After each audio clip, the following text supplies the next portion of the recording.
Jeremías, un libro de un profeta que vivió unos 100 años después de Isaías. Isaías fue un profeta que logró, ¿no?, la salvación de Jerusalén del imperio asirio. Él anunció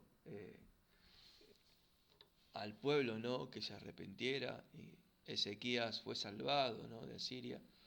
Pero Jeremías trató de hacer lo mismo en el tiempo donde Babilonia crecía, ¿no? Babilonia creció derrotando a Siria, derrotando a Egipto, y Jerusalén estaba en ese triángulo de contiendas bélicas, ¿no?, de guerras, y también ahí nace, ¿no?, el ministerio de este profeta Jeremías, que bueno, él estuvo viviendo 40 años terribles, ¿no? Donde 20 años, los primeros 20 años fue una profecía donde él llamaba al arrepentimiento, él veía venir este cautiverio, pero un pueblo de un pecado muy fuerte y un corazón muy duro, lo trató muy mal, ¿no? Lo trató muy mal, lo traicionaron aún sus familiares, lo traicionaron los mismos profetas, los sacerdotes. Jeremías experimentó esa agonía final de la nación de Judá, de la monarquía, donde él mismo fue una figura realmente en ese tiempo solitaria, patética, débil, donde él encarnaba ese lamento de Dios llamándolos, viendo lo que está por venir, ¿no? Ese último aliento del Señor fue el énfasis del profeta Jeremías, ¿sí? Cuando el profeta amaba y clamaba delante del pueblo, ¿no?, para que ellos se arrepintieran. Realmente Jeremías vio caer a su pueblo y vio que lo que él profetizó realmente ocurrió. Cuando ocurre, Babilonia lo protege, le ofrece también una situación de privilegio, y aún le dice que podía elegir el lugar donde él quería estar. Si quería ir a Babilonia, un general le ofreció la protección, y si no, le envió protección y que hablara, ¿no?, con el nuevo gobernador ahí que quedaba a cargo de Jerusalén. Y él eligió eso, él eligió quedarse con los suyos, ¿no? Pero bueno, Jeremías significa el Señor levanta, o exaltado sea el Señor, ¿no? Jeremías es conocido por este ministerio de llanto.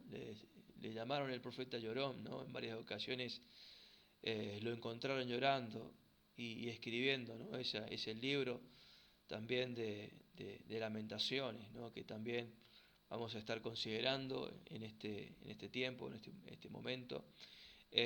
También Jeremías, si bien tiene un tiempo, ¿no?, el libro de Jeremías tiene un tiempo del llamado, del mensaje profético previo al arrepentimiento, del mensaje de juicio, pero también el libro de Jeremías nos habla del nuevo pacto que Dios estaba estableciendo con su pueblo, ¿no? Cuando hablamos de su pueblo, proféticamente Jeremías está hablando de la iglesia, del tiempo de la iglesia, del tiempo donde el Señor ponía la ley ya no en tablas de piedra, donde el pueblo tenía que ir y leer y recordar en un lugar externo a ellos, sino que el Señor iba a hacer un nuevo pacto donde el pacto, la ley, estuviese en el corazón del hombre, ¿no?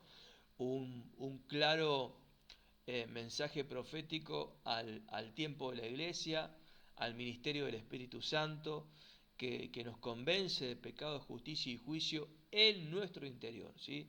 la palabra de Dios se impregna en nuestro corazón y es así como hoy podemos realmente vivir, ¿no?, el tiempo de iglesia en el nuevo pacto.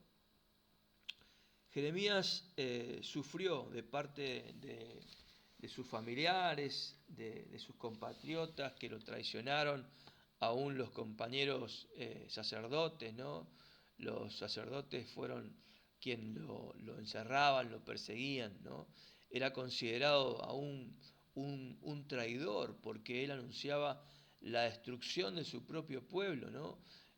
Fue un tiempo muy difícil para este profeta que Dios escogió, donde Dios le pidió, ¿no?, que no tomara mujer, que no viviera una vida familiar normal, sino que él sabía, ¿no?, que mucha gente iba a caer por la espada de Babilonia, ¿no?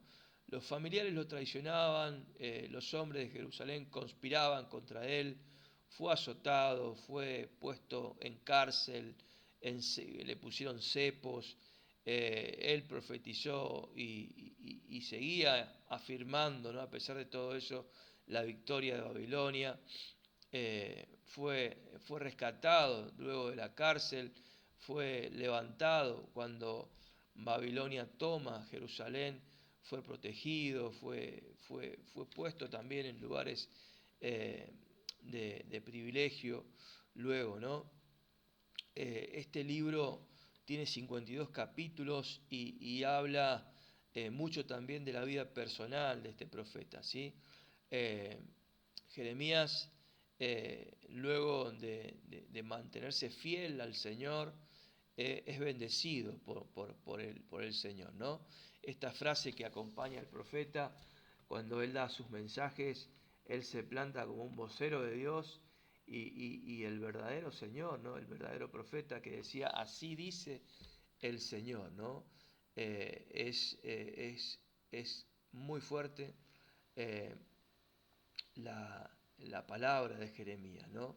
Un ministerio solitario, un ministerio que nos trae a estos tiempos, ¿no?, donde también el ministerio del nuevo pacto, ¿sí?, nos ha llevado al final ya del nuevo pacto, ¿sí? Jeremías está viendo cómo cae la parte del pueblo más pura, como Jerusalén, ¿sí? Si bien el pueblo de Dios se había dividido entre Israel, el reino del norte y el reino del sur, y Jerusalén siempre fue la parte que más pura se podía decir que se había mantenido, pero el pecado llegó hasta ese lugar, ¿no? Y este fue el profeta que vio caer a su pueblo y fue el profeta que vio, ¿no?, quedarse al pueblo, ¿no?, derrotado. Es un paralelismo del último tiempo, aún del nuevo pacto, ¿no?, de la iglesia que también está dividida en mensajes, una iglesia fiel y una iglesia que es infiel, una iglesia que ha dejado afuera al Señor, como una iglesia de la Odisea. La iglesia de la Odisea ha dejado al Señor y estamos viendo los tiempos, ¿no?, donde la palabra del Señor verdadera, como la que porta Filadelfia, es atacada, perseguida por una iglesia que desea escuchar mensajes sensuales, ¿no? Y Jeremías no ve caer como en un lamento, en un lloro, ¿no? En ese libro que él escribe, el libro de Lamentaciones, ve caer al pueblo, ¿no? Así, hoy hay un ministerio profético que lamentablemente, por más intento de llamado de atención que podamos hacer en este tiempo, creo que vamos a fracasar con una gran parte de la iglesia, ¿sí? Este fracaso anunciado del ministerio de Jeremías también nos habla a nosotros como predicadores del lado de la doctrina, ¿no?, de la sana doctrina, llamamos al arrepentimiento, hablamos de un arrebatamiento, hablamos de una división donde 10 vírgenes se van con el Señor y 10 vírgenes se quedan y son descartadas, ¿sí? Un profeta que lo ve, el libro de Lamentaciones, hablando también de este libro, vamos a hablar de los dos libros, ¿no? El libro de Lamentaciones es justamente un lamento del profeta, ¿sí? El libro de Apocalipsis habla ahí en el capítulo 8 que hay un ay de los que moran en la tierra, ¿sí? A causa de los otros toques de trompeta, ¿no? También dice que vio un águila volar, ¿sí? Un águila volar, ¿sí? O sea, vi un águila volar, significa que una parte de la iglesia asciende, ¿no? Es arrebatada. Es la Filadelfia, que es quitada en la hora de la prueba que viene sobre el mundo entero. Y claro, vemos la otra parte, la iglesia en la Odisea, que se queda, ¿no? Aquí, cuando tuvo tiempo de arrepentirse más. El Señor también habla en Apocalipsis 3:20 que Él está a la puerta y llama, y si alguno oye mi voz y abre la puerta, yo entraré y cenaré con Él, ¿no? Y Él conmigo. Así es el mensaje de Cristo a la iglesia de la Odisea, una iglesia que ha dejado afuera al Señor. Una iglesia que si Jesús está a la puerta desde afuera, golpeando para entrar, significa que hay una iglesia que no tiene nada que ver con Jesús, que no tiene que ver con el ministerio del Señor, que se ha apropiado de las victorias de este nuevo pacto y predica solamente cosas sensuales, ¿sí?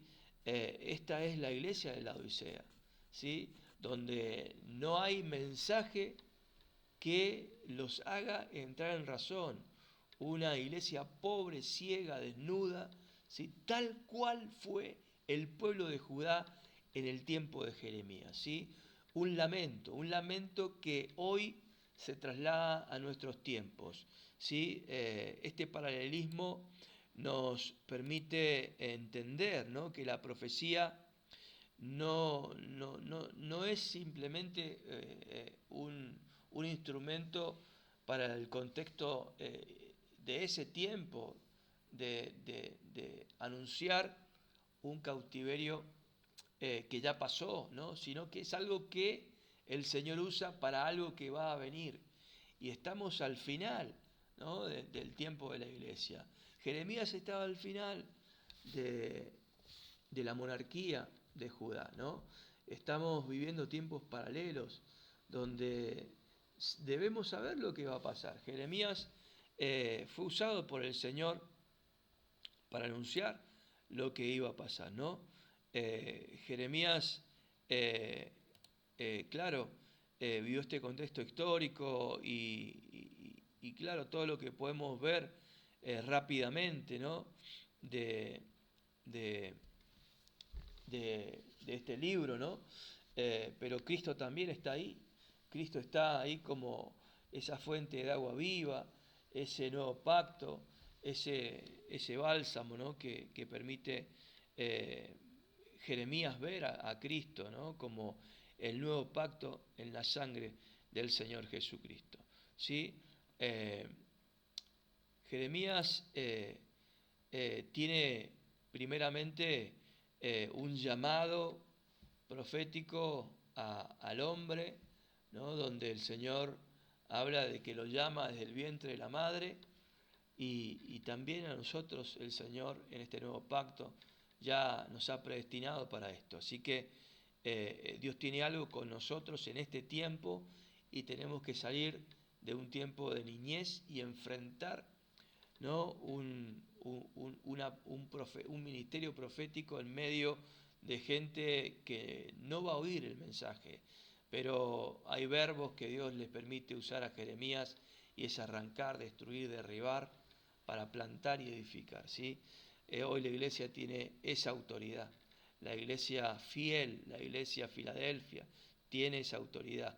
Jeremías es un reflejo de la iglesia Filadelfia, ¿sí? Con poca fuerza, solitaria, guardando la palabra, ¿sí? Y comienza a dar este mensaje de arrepentimiento que es justamente a la iglesia que se va a quedar, y el Señor le da esta promesa del nuevo pacto, también de quitarla de la hora de la prueba. Jeremías no pasó el sufrimiento que todos pasaron. Jeremías tuvo un momento, un lugar también de privilegio, ¿no? En el reino de Babilonia, donde fue protegido. Así será, ¿no? La iglesia de Filadelfia será salvada de la hora de la prueba que vendrá sobre el mundo entero, ¿sí? Jeremías tiene versículos clave como: clama a mí, yo te responderé y te enseñaré cosas grandes y ocultas que tú no conoces. Jeremías está hablando, ¿no?, de la revelación oculta que aún hay por conocer, ¿sí? Esto que estamos hablando en este paralelismo entre Filadelfia y el ministerio profético de Jeremías, entre también la iglesia de la Odisea y el pueblo infiel que vivía en los tiempos de Judá, ahí con los reyes que les tocó estar ahí con el ministerio de Jeremías, ¿no? Estos reyes y sacerdotes realmente entregados a la idolatría, ¿sí? Joacim, Sedequías, ¿sí? Jeremías nació al final, ¿no?, de reyes malvados como Manasés, quien mató a Isaías.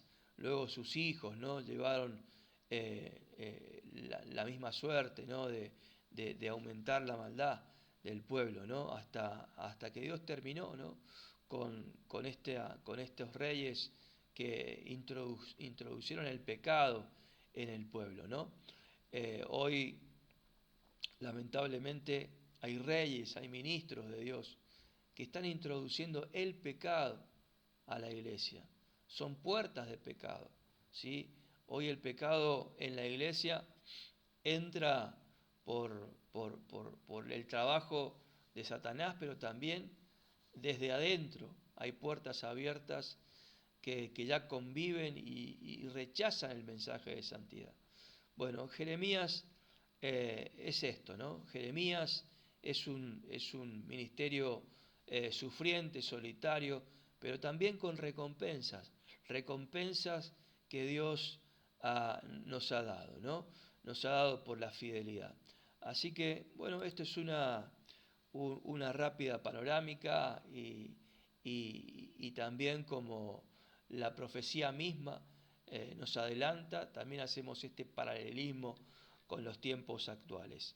Bueno, continuamos con los libros de Ezequiel y Daniel para estar ya terminando con los libros proféticos de los profetas mayores.